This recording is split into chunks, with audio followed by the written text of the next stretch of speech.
In this video, we explore how our founder and vice president escaped war as a refugee, came to the United States, and built an 8-figure company from scratch. Today, he has over 80-plus employees, a 45,000 square foot facility in Norcross, Georgia, became a Catholic Deacon, and raised 9 kids, which 2 are in heaven. For someone who doesn't know you, could you start by sharing your name, what your company does, and what your life looks like for you today? Okay, my name is Phillip Tran. I'm a vice president of this company, iTech eServices. My wife, Rachel Tran, she's the president of the company. And what does iTech do?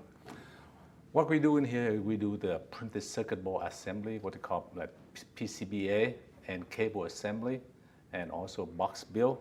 So pretty much for the PCBA, you give us the gerbil, which is the design, and the bomb build material, and we go out and buy all the material and build that for you. And for the cable assembly, it's pretty much the same. Give us a drawing, and we look at the drawing, we give you a quote, and same as PCBA too. And we go out and buy all that thing after you approve give us the PO. Mm-hmm. And for the box build, it's pretty much the idea for iTech eServices.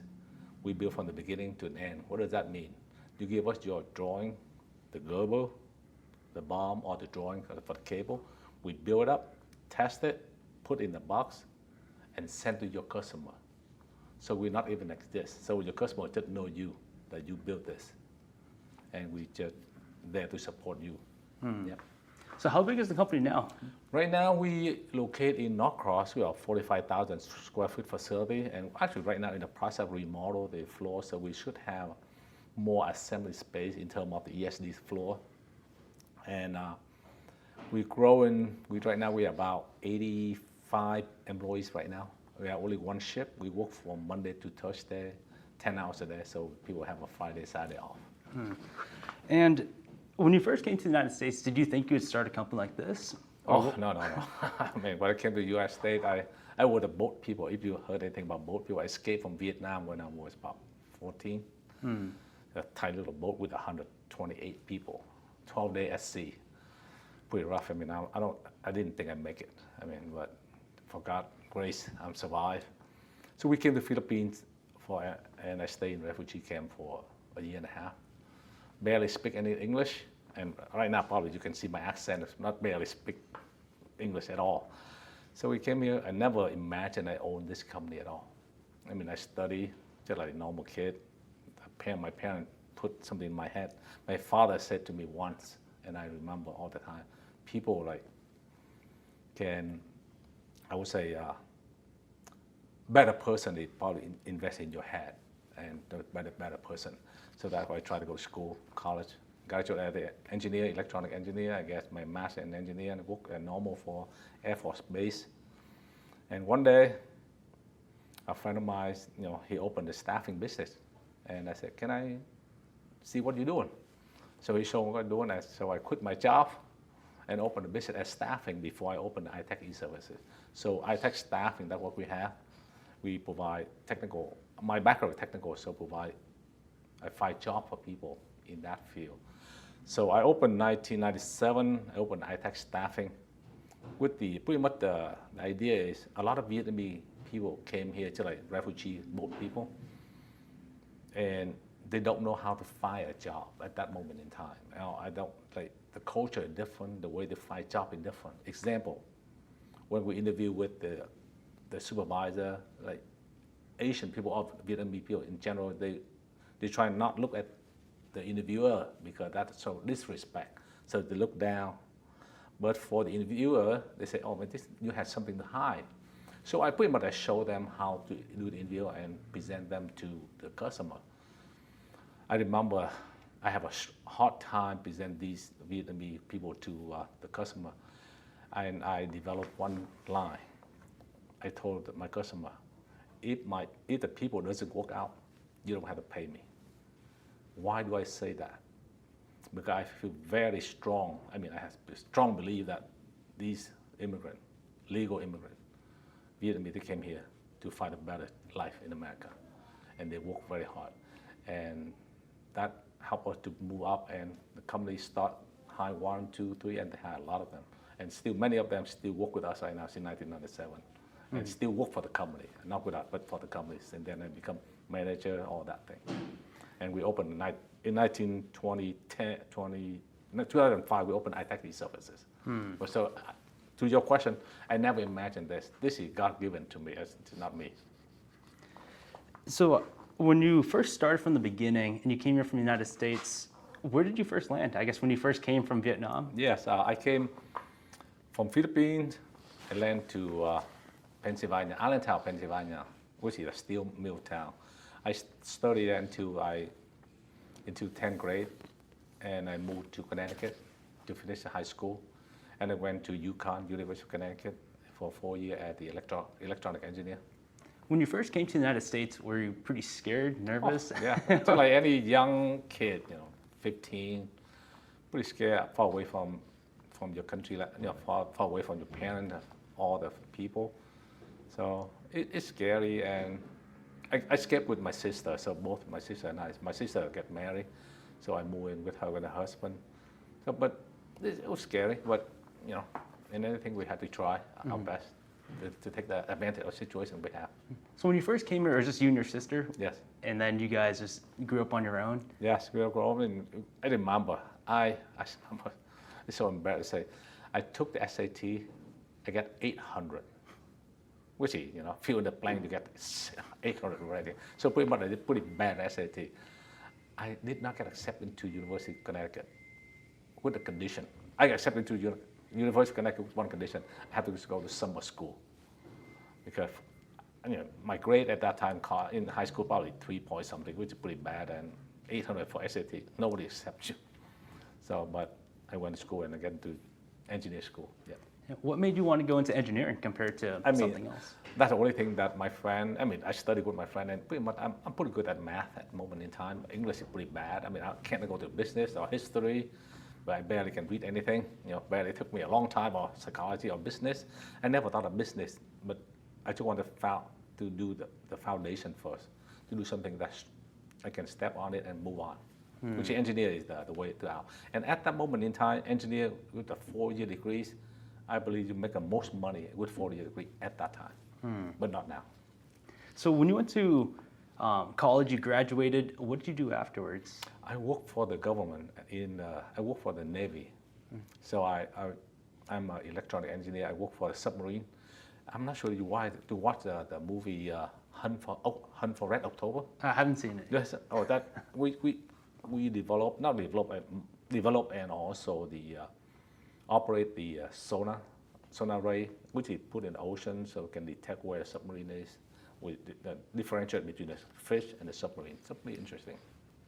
So when you reflect on those years when you first came here, was there a lesson that you learned from coming here with no parents and going through all that? Yes, it's very hard work, and it's also I have many bad opportunity with a friend at that moment in time. They go out and work, they make good money. And they ask me about, I say, nah, because I have to remember my father said, the only difference between me and the other person is what I store in my head. So I try to study hard. So it had to be hard work. It had to be, work hard on your study and whatever it is to take. Yeah, early on, was there a friend or mentor you mentioned earlier that helped you out during this time? And I look back, mentor, actually, I wouldn't say mentor, but I look at all the older Vietnamese guy that in the engineering school. One guy, he married with a kid, and he went back to school to get an engineering degree. I said, wow, why you do that? What drive you? I said, because of the future of his family, future of his wife. So he sacrificed like 4 years, make the minimum and much about it, to try to survive, and after that, but he did make it. That's what not the mentor, but the image of all the people around me. I surround with the good people, so that helped me. Yeah. So when you were at UConn, is that where you met your wife? No, actually, I graduated from school and I worked for the Navy at that moment in time. And at that time, my wife Rachel, she in Albany, New York. She studied pharmacist, to become a pharmacist. And at that time, I'm continuing to study to get my master. So about first and second year master, we sponsor our parents from Vietnam So my sister at that moment, my older sister that I escaped from Vietnam too, with her, she married and she lived in Schenectady, New York. So my parents moved would stay with her because I'm a single and to move one place to another. I mean, apartment small, I don't really care. And once a month, they have the Vietnamese mass. So I go up there pretty much every week, but at least that particular week I had to go up there and take my parents go to Vietnamese mass. That way I met Rachel, my wife. Oh, wow. So once you guys met, did you guys start the business right away together? No. Or how did that process? Actually, I met her. I mean, it took me, at that moment, I had a girlfriend already. So I said, oh, that beautiful girl. I mean, never thought anything about it. But first I look at her, I see, I said, wow, they're different. But when I broke up with the other girlfriend and I tried to court her, and it took me about 2-3 years to do that. And we get married get her married in 1995. I still work for the Navy for about a couple more years, and the Navy facility, they closed down, and they moved us from Connecticut to Rhode Island. And so we decided, I said, probably move somewhere that's warmer. So we moved to Georgia.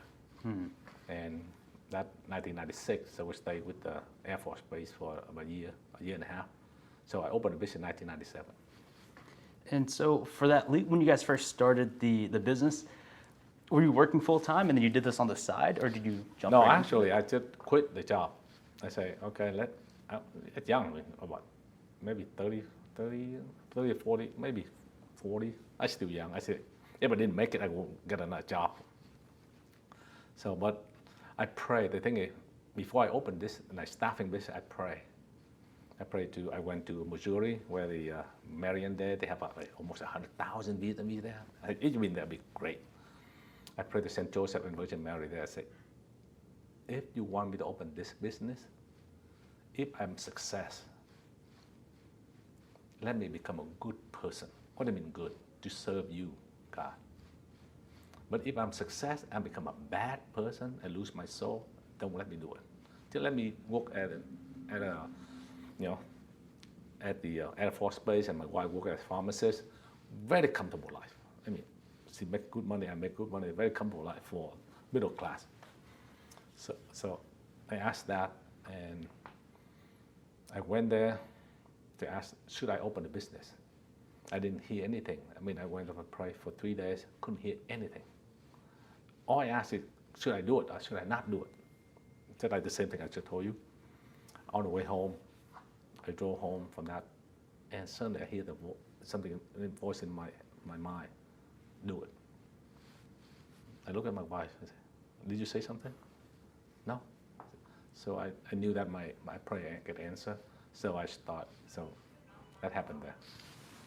When you first came to the United States, were you always faithful? Or was there a time where you just young kid? I mean, I'm just 1 hour Catholic. Just like, Sunday Mass. What is Sunday Mass? I came in when the priest started in the altar. I got away from the church before the priest finished his Mass. So pretty much, I follow Catholic faith, church minimum. Just minimum enough that I don't go to hell. I'm afraid to go to hell. So that was it. But slowly when I got married to Rachel, and her faith is very strong. And she talked to me, and we talked to each other and discussed, and slowly, I moved slowly to know God more, so that I can love God more and serve Him. Yeah. When you started the business, was it an instant success on the staffing side? Very scary. The first, remember, I work for the government, so I have a contractor from Lockheed, from other big companies. They come to us to ask for the contract. So I'm becoming like their customer. So when I opened the business as staffing, I become a vendor, which is 180 degrees different. I still remember I had to write down my script. I pick up the phone. I say, hello John, my name is Phillip Tran. I have a staffing business. Do you need any people? And I remember one of the guy on the other side say, are you reading from the script? I said, yes. He hang up. just like that. I said, what happened? So I knew that, my English is not that great. Then and now still the same. So I knew that I had to do something. So I learned by heart how to say it. And the thing that makes us, the first 6 years, it's scary. It took us, I constantly came in as very early and leave very late, just keep calling, constantly calling. I make probably 100,000 calls, 100 calls every single day, constantly. And I had no secretary, I'm the only guy in the office. Then, just keep calling, and one day, about 6 or 7 months later, one day, hey, okay, I need 2 people to do a 3-day job. Great, thank you so much. I have people for you right away. I hang up and say, where are my people? But for some reason, God provide. You have to trust in providence of God. 2 guys walking in, I'm looking for a job. Are you serious? 2 guys walking. So that's my first 2 guys walk. I still remember. Yeah. When you first started that, because you mentioned that you're young, but for other people, they'd be afraid to even make that leap. Did you ever feel like you might shut this down one day and just go back to finding a job? Yes, just as I said when I was young, the way that for young people, it's my kid too, I say, try it. Because you're young. You can find other jobs you can find as long as you work hard and believe in yourself. And of course, with the prayer, with God provide, ask God, is that the right thing to do for me, God? And when you pray something like that to God and try to achieve it, and you know that is that the right one for you or not. Don't worry about failing. That's another step to become success. So just try. Don't become chicken out. So, and I wish when I'm 60, I wish I should try that. Just do it. So when you first started the company, you did this. At what point did your wife jump in too? Actually, she didn't, because as you know, the introduction, you say we have 9 kids, not 7, 9 kids. We miscarried 2, so we have 7 girls. So pretty much she quit her pharmacy job at pharmacy when we have a 3rd child, because pretty much she believed that and we believe that her mission is take care of the husband and take care of the kid at home, which is the most valuable thing for us, for her, the husband and kid. She didn't want to take the kid, work somewhere and take the kid to other people, take care of their kid. So they quit. So we have a very struggle in the beginning. And as staffing, we didn't make any money for the first couple of years at all. With minimum enough to pay for the building, pay for the staff and 1 person, and pay. So we struggle, and to the point that we were thinking I should take another job to survive. So, but luckily God provided, and we don't have to do that. So during those tough times, did you always lean on God, or was there any time where you even doubted your faith? I never doubt in faith, because it's not that I have a strong faith. It's not. I just told you. I'm a 1-hour Catholic, but I believe that I work hard and I pray. Because God answered my call. I say, do it. It's not that I want to do it, because I live very comfortable. Remember, I make like 80,000. My wife make like 100,000. Like 1995, they say that's a lot. That's a lot of money, and we live she probably walk to her company. I pretty much take about 5 minutes to my job. So I believe that God meant us to do. So we try hard. We have to try. That's the key. So once the staffing business, I guess, picked up some momentum, did you guys expand that business before you went to eServices? Yeah, we expand. We have 3 offices. We expanded to different offices.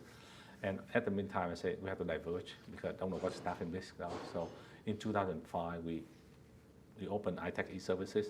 The iTech eService is pretty much born from staffing, because I provide the technical people, assembly, electronic assembly, cable assembly, technician, to this company called the Electromechanical. Right now, they're one of the world for the point of sale equipment. If you go to Walmart, Home Depot, I think I prepare all that thing for them. But in the beginning, it's hard time to get in. It's just I asked them for 2 years, 2-3 years, and they would at that time before Electromechanical bought the Checkmate. The Checkmate is the company that we provide.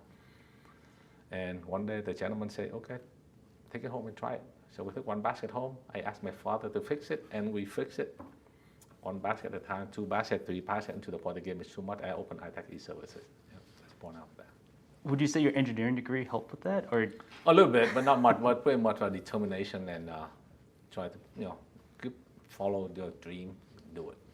So you had the staffing side, and then you also started doing this on the side? Yes, I have people to have, and I also Vince Hall, my brother-in-law, and I called. He worked in Boston as an engineer for a startup company. I said, man, I have too much work down here. I need your help. So thank God, he quit his job up there and he came down and help us. Right now, he's pretty much my right-hand man for the technical. So when the orders built up from Ingenico, at what point did you say we need to start this new division in the company? Actually, because at that time, Ingenico took like maybe 80%, maybe 90% of all my business. As you know, don't put all eggs in one basket. and I tried to branch out to printed circuit board assembly, buy the machine, and do cable. Try to go out and get more customer in different areas. And we just start maybe a year. We had not many customers yet, and then just go pull out on us. Thank God that we make a move. They move everything to Mexico. And so, could you dive more into the eServices there? Did you get out a loan to buy all the equipment, or did? No, actually, in the beginning, the machine it cost about $500,000, but because the staffing business, we have enough money, so we were able to put up all the money to buy all the machine, all the equipment for us. So we slowly, and from then we took one machine, 1 line, and 2 lines. Right now we have about 4 lines, which we can do maybe about 75,000 to 100,000 part per hour placement, pretty fast. So when somebody's looking out, they look into the business, they're like, oh, it must have been kind of easy to set up the eServices side, and he must know exactly what he's doing. When you started the eServices side, were you we struggle. We struggle. I mean, because this is completely different from staffing. This one, you must know how to operate a machine, how to fix a machine, how to do measurement, how to do quality control, how to pretty much like packaging from A to Z. Pretty much all things is new. So in the beginning, I lost money. I had to hire people in, expert in to do operate the machine, run the machine, do the technical, and do the packaging, how to set up all these things, because I don't know anything about this business at all. So we have good people working for us, and thank God that these people still around and help us grow. Yeah, when I talk to other people, I feel like there's 2 schools of thought where they try to learn everything on their own, and then another group will just pay for the expert. Looking back at it now, is that always the best path? You pay for the expert to teach you? In the beginning, if you don't know, please do that. If you know, and find the people that know more than you, at least help you know better. So you can do both combination. I mean, you have to get into the business because you need to know what's going on. Because if you don't know, even though the expert, they might have their own thinking to go that route. Maybe not the way you want it. So you can do the combination. Don't have to be one way or the other. So when you hire people now, what do you look for? After COVID, just show up. Can you believe that? Mm-hmm. Just show up to work. I'm not sure the work ethic right now is the people, they don't have it. But luckily, the minority people, they still have, minority mean the immigration people, people that came here with the better life, they still have a good ethics of the work. So thank God for that. And now that the business has grown up, what's your goal with iTech eServices? Yeah, we're going to grow. As you can see right now, we remodel and should be finished within a month. Oh, this is delayed 2 months already. So, and we plan to grow a business right now. Business about 10 million, and this year probably 15. So with all these things, we can grow probably more than that. So we expect maybe 50% increase. And for the business here, I know you mentioned a few times in the past that it's kind of built on faith and built on Christian values. Mm-hmm. How do you see that into the business here? Actually, as you know, in the beginning, I asked God for the help. Have you ever read the book, the one book that I read? I mean, I read business book like From Good to Great, mm-hmm. from Tim Collins, I believe. Mm-hmm. One in the book they say, you are driving a bus. You put the good people on the bus and you put them where they want to sit on the bus. And I look at the picture of Jesus. I say, Jesus, you gave me this one. I had no idea what I'm doing. How about this, Jesus? You drive the bus. On my bus, they're all handicapped. Why? Because we have brother-in-law, sister, and people that I know at church. They need job and all these things. I put on my payroll. They work very hard, but sometimes they don't have a skill or thing to do this. But I cannot let them off the bus because they with me for a long time and they're loyal. So help me, put me to the right location. They put all of us at the right location, and you drive the bus. With that faith, and she said, does drive the bus, and she's still driving. And the people, the customer, for no reason, they just show up and they refer from one to another. And of course, we have to do very good work with them. Just like we have three things to sell: quality. We will not do anything except like quality, because then if there's no quality, iTech will not exist. On-time delivery. If we give you quality, but delay a couple months, then what is the point of using us? So if we promise you on this date we deliver, we will. Unless the storm, whatever happened beyond our control, then we will tell you in advance. I'll tell you. But anything late, there'll be no surprise. Then we have to agree on the price on the delivery. But will be no surprise. But we promise we'll deliver. And services. You call, we pick up, we answer the call. And also we respond to you within 24 hours or sometimes better than that. Just like a quoting system. We have people here quote from 3 to 5 days to get a quote for you. That's pretty fast with all, if you look at if you're in the business, that's pretty fast. And so where do you find most of your business now? Is it mainly referrals? Do you reach out to other people? Mainly referral right now, and also we reach out to the industry that we think that need us, and we just like I did before, cold call, and warm call sometimes, but cold call and just do it. For someone who's afraid and they're listening to you speak now, if they're afraid to take action or just give it a shot, what would you say to them? Do not be afraid. Trust in yourself. Of course, if you have, I think probably you need to have faith. Faith in yourself, faith on someone above yourself, which I believe that's God. You need to have faith in that and ask and try it. Of course, they will just struggle. Of course, you have people say no. This is what one of the sales guy. I take the sales class, of course. One no is another ching for you to another. 10 no, 1 yes, or 1,000 no, 1 yes. So every no is $1 or whatever it to $1 million. That's still $100 a no. If you think they have mental mindset like that, no is the money. Yeah. So it sounds like you worked a lot on yourself and your own mindset. Do you still take courses now? Do you still continue to educate yourself? Right now it's AI. I love it. Usually it takes me a long time to write an email. So AI can help me to formulate what I wanted to say. Sometimes I cannot write what I want to say. But so AI and also the way we find other customers the same. Yeah. So it's a better way to do it. So like work smarter. Mm-hmm. Yeah. So I guess we kind of covered the business now. When you were building this business up, how did you balance raising the kids and having the business? Well, money always good, yes. But you have to balance in terms of what is the most important to you. If you die right now, what is the most important? Is that money? Is that famous? Do you want to be somebody? Or you become a good husband and good father? That's all. Sometimes I get distracted. The money's good. Sometimes it's good, we go for it. But we have, just like, you need to have prayer life. You need to have prayer life so to know what a balance is. If you don't have a prayer life, and you lose the balance. What is a prayer life? Thank God in the morning. Thank God for wake up in the morning and smile and see your kid, your wife next to you, or still under the roof. Thank God for that moment. Thank God you're still healthy. By the end of the day, thank God for all the blessings that He gave to you. And say, I'm sorry for the mistake, yell at my wife, or didn't do a good thing for my employees, something like that. If you have that balance, you'll be fine. But if you don't have that internal balance, you lose. The money is really good. The money really mess you up. Yeah, and there's not a lot of deacons in the United States. Did you feel like there was a calling at some point during this journey? Oh, yes. Probably.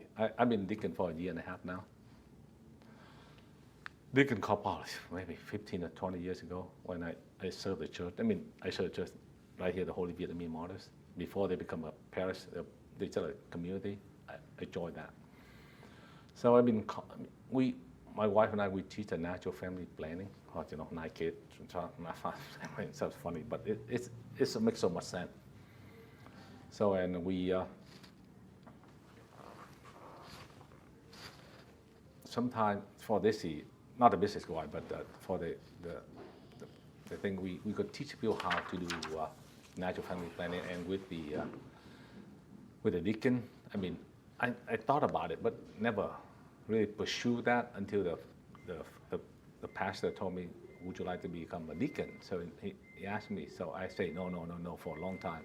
So someday when I with Jesus, I said, and he said, what do you want me to do? You give me success, I mean, good family, big house that kid, pretty much he give everything. I said, what do you want me to do? So, and the pastor asked me to become a deacon. I said, okay. I say no until the point I say, yes, let's try. I'm not worthy to become a deacon, I'm not worthy to study, to serve you that close, Jesus. But just try. And just like you said, do not be afraid, try it. If God meant to be you to be a deacon, you will be a deacon. For people who don't know, what's that process like? Well, actually, first you have to get the letter from the pastor. So the pastor has to see in you the potential. So that means you have to serve the church for a long time, for whatever. Don't have to be a big dog, anything. Become a cleaning or whatever. You serve the church with your heart and have potential, because everything in English. So you have to speak English and learn English. So he gets a recommendation, and the diocese will call you and they interview you over a year application. We put in application this year, example 2025, and for the whole 2026 they interview you. They interview your family, your wife, your children, all people know you, make sure you're a good kid, good guy, and also they do a psychological test, make sure you're not crazy. So 26, if they accept it, they'll study in 27, so about 6 years from 27, so about 2032, 2033, then hopefully you get ordained by that. So 6 years process for study. Do you feel like becoming a deacon changed your perspective on life and how you view success? I mean, make me more clear in life, not change, but more clear, like who am I? What am I doing here? Where am I going? More clear. I mean, and you read the gospel, make much more sense, in a different angle, a different mindset, because you train for that and now you read, and you become closer. I mean, I think for myself, I've been closer to Jesus, much more closer. And more recently, you also just came back from Vietnam. Yes.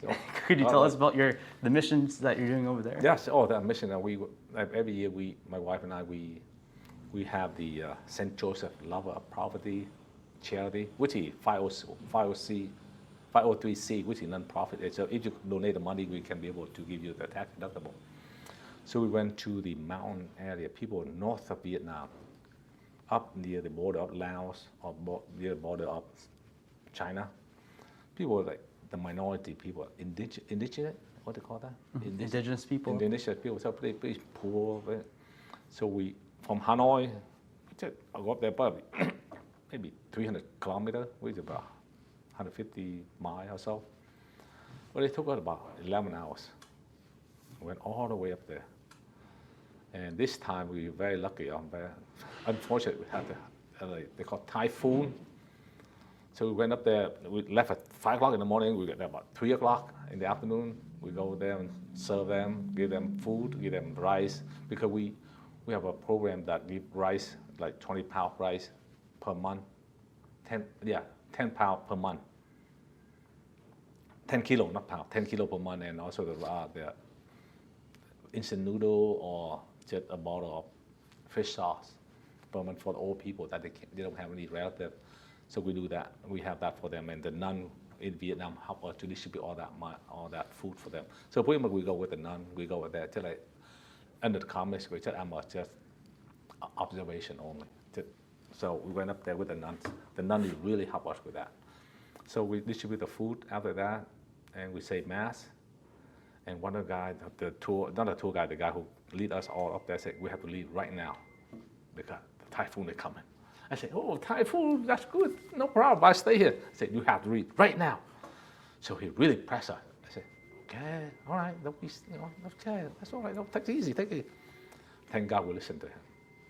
If we stay there overnight, I'm not sure I'm home right now because all the road will be collapsed in the road now because they go like this.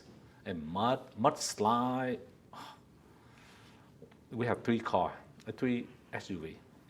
One of the SUV, if we slow maybe 1 second, I say 1 second or half a second, probably the whole SUV go in the water because the mudslide they hit near the bumper, rear bumper, so they switch like this a little bit.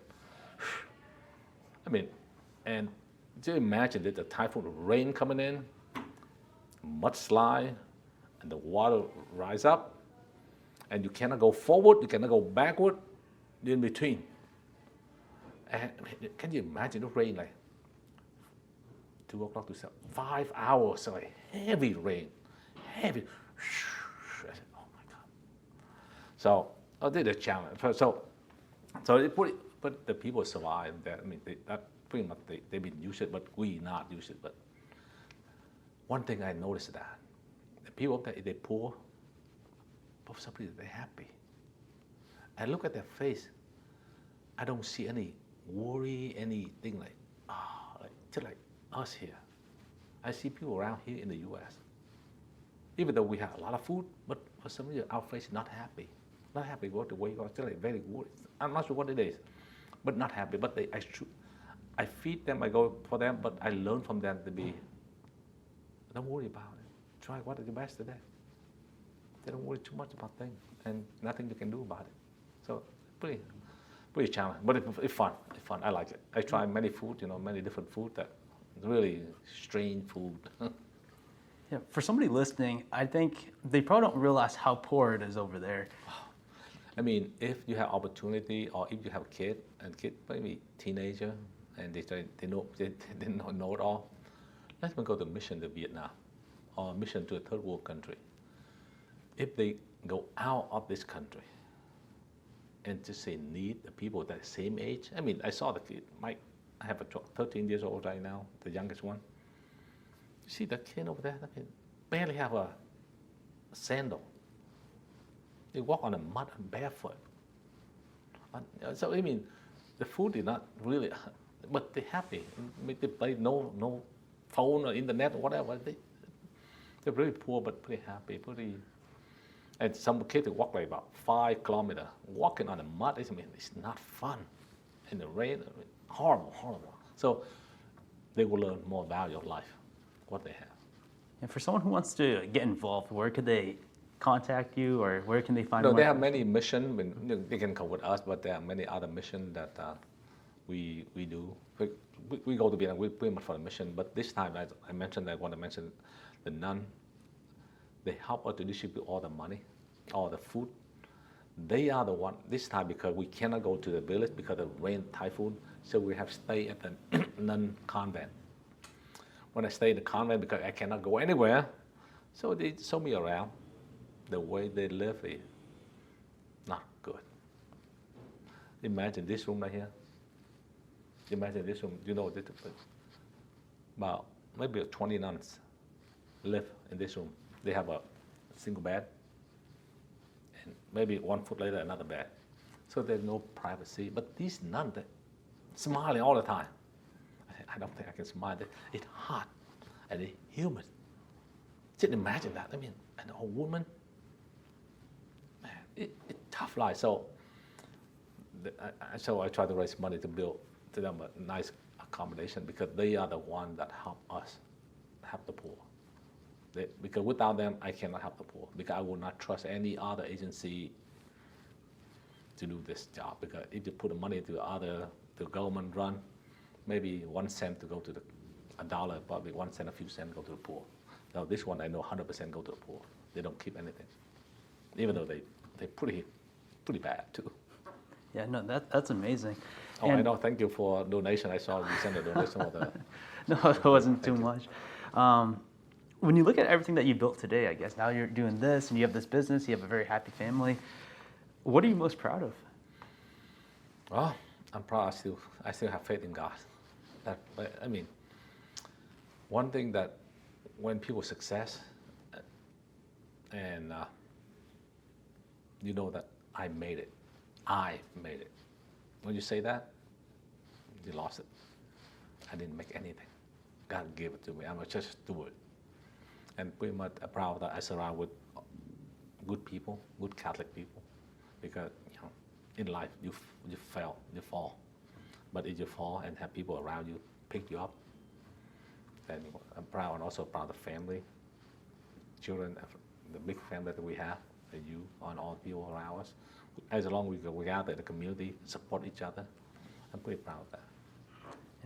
And my last question here is, if you were to go back in time to meet the Phillip who just came to the United States, what would you tell him? I try harder, you idiot. Don't play around. Try harder and learn many languages you can. Learn as hard you can, and also be more faithful. Go to church more often. Well, thank you so much for sharing your story today. I think it's powerful to see someone successful but have so much belief in God and have such strong faith. I mean, it's a gift from God. It's not from me. I mean, that without God, I don't think I can have this. I mean, you could be the witness. I mean, if you ask my old manager, I mean, just amazed that we make this far. Not because there's no such thing as luck. We're the providence, and we work hard and believe in it. And to close this out, for anyone who's listening and wants to follow your work or contact you or maybe even get services done at iTech eServices, where can they find you? Where can they contact you? I mean, we have a company, www.itechEservices.com, or you can call us. The phone number is 770-455-8489. Okay. No, perfect. Thank you again for your time. This was a wonderful story. Oh, thank you so much, Alex. I greatly appreciate for your comment and either of us. Yeah, of course. Thank you, Phillip. All right, thank you.